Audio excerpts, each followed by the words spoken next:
ইয়া হাবিবি কাইফা হালাক ইয়া হাবিবি কুল্লু খবিস খবিস খবিস।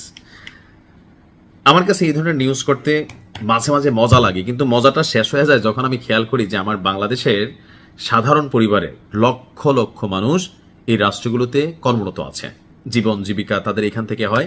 ওই কারণে আসলে খুশিটা বেশি সেলিব্রেশন করতে পারে না। তবে আমি ইরানকে বলবো, তোমরা একটু কৌশলে পরিবর্তন আনো। আপে তাপে নামাইরা ওই আরবের যে দুবাইয়ের বড় বড় দুই চারটা শেখ যারা আছে, তাদের বাসভবন আছে, বিভিন্ন অফিস আদালত আছে, গুরুত্বপূর্ণ সেন্টারগুলো আছে, সেইখানে সতর্কতামূলক দুই চারটা মারতে পারো। তবে ভাই পুরো দেশটারে শেষ করে না, কারণ অনেক বাংলাদেশি কর্মহীন হয়ে যাবে। দর্শক, খুবই চাঞ্চল্যকর একটা তথ্য সামনে আসছে। আরব আমিরাতকে গুড়িয়ে দিতে চাই ইরান। কেন? এটা নিয়ে আপনাকে একটু অতীত ইতিহাস জানতে হবে। বেসিক্যালি ইসরায়েল ইস্যুতে যে ইরানের সাথে আরব আমিরাতের ঝামেলা বা ইরান আরব আমিরাতকে পছন্দ করে তা না, একটা দ্বীপ আছে। ওই দ্বীপটা নিয়ে দ্বিতীয় বিশ্বযুদ্ধের পর থেকে আরব আমিরাত এবং ইরানের মধ্যে একটা চলমান যুদ্ধ আছে। এই মুহূর্তে দ্বীপটা অনেকটা ইরানের দখলে আছে। আরব আমিরাত চায় যে কোনো মূল্যে এই দ্বীপটা তাদের দখলে নিতে।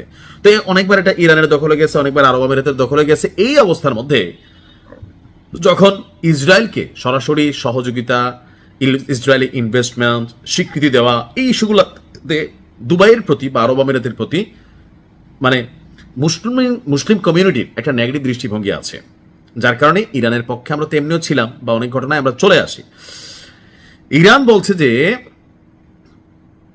ইরানের উপর যুক্তরাষ্ট্র ইসরায়েলের আগ্রাসনের জবাবে দুবাইকে কঠোর নিশানা করবে পরিকল্পনা করছে বলে সৌদি আরব এবং ওমানকে জানিয়েছে দেশটি। অর্থাৎ ঝিকে মেরে বউকে শিখানো। আমেরিকার তো ইরান সরাসরি টাচ করতে পারবে না, তো অন্য দেশগুলোরেও এত বেশি ইফেক্টেড করার সুযোগ নেই। তবে দুবাইরে আপনার ধরা যায় বারবার।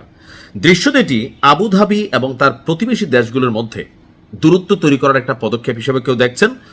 আপনার আন্তর্জাতিক গণমাধ্যম মিডল ইস্ট আই তারা একটা প্রতিবেদন প্রকাশ করেছে। বলা হয়েছে যে গত 28শে ফেব্রুয়ারি ইরানে যুক্তরাষ্ট্র এবং ইসরায়েল যে অভিযান শুরু করেছে, সবচেয়ে বেশি পাল্টা হামলার শিকার হয়েছে আরব আমিরাত। ফলে ইরানের পাল্টা আঘাতে দেশটি সবচেয়ে বেশি ক্ষতিগ্রস্ত।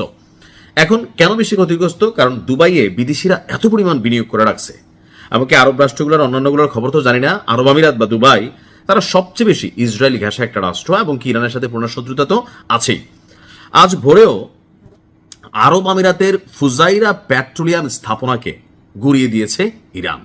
ফলে ইরান থেকে ড্রোন হামলার পর আমিরাতের পেট্রোলিয়াম শিল্প এলাকায় বড় ধরনের অগ্নিকাণ্ডের ঘটনা ঘটেছে জানিয়েছে ফুজাইরার মিডিয়া অফিস। তবে এই বিষয়ে ইরান কোন রকম দায় স্বীকারোক্তি এখনো দেয়নি। এতে আরব আমিরাত দেশগুলোর মধ্যে মানে আরব দেশগুলোর মধ্যে আরব আমিরাতের উপর ইরানের ক্ষোভটা যে বেশি, এটা প্রকাশিত হচ্ছে। তো সবকিছু মিলিয়ে ইরানি কর্মকর্তারা সৌদি কর্মকর্তাদের জানিয়েছেন তারা আরব আমিরাতকে মাটির সাথে মিশিয়ে দেওয়ার পরিকল্পনা করেছেন।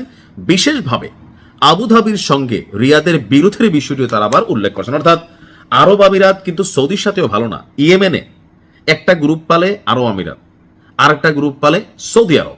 খেয়াল আছে তো, কিছুদিন আগে সৌদি আরব আরব আমিরাতের সমর্থনকারী যে গোষ্ঠীটা ছিল পুরাটারে ইয়েমেনে মাটির নিচে চাপাই দিছে।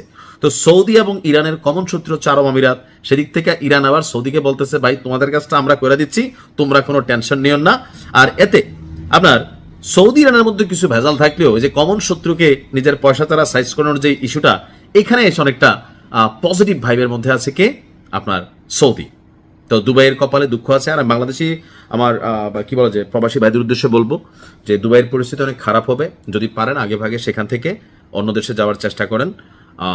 দুবাই এমনিও তারা অনেক কর্মসংস্থান বা মানে তারা ছাঁটাই করবে আমাদের অনেক কর্মজীবী ভাই যারা আছেন। তো দেখা যাক কি হয়। বাঙালিরা নিরাপদে থাকুক, সুস্থ থাকুক। ইরানকে বলবো আপে তাপে নামাইরা এরকম। তবে এখানে তো বাংলাদেশের মানুষ বা বিভিন্ন দেশের মানুষরা কাজ করে, রিজিকের উপর আসলে চাপ পড়া যায়। তবে দরকার হচ্ছে মানে শেখদের বাড়িগুলা চাইলে কিন্তু টেস্ট করা যেতে পারে। ভালো থাকুন।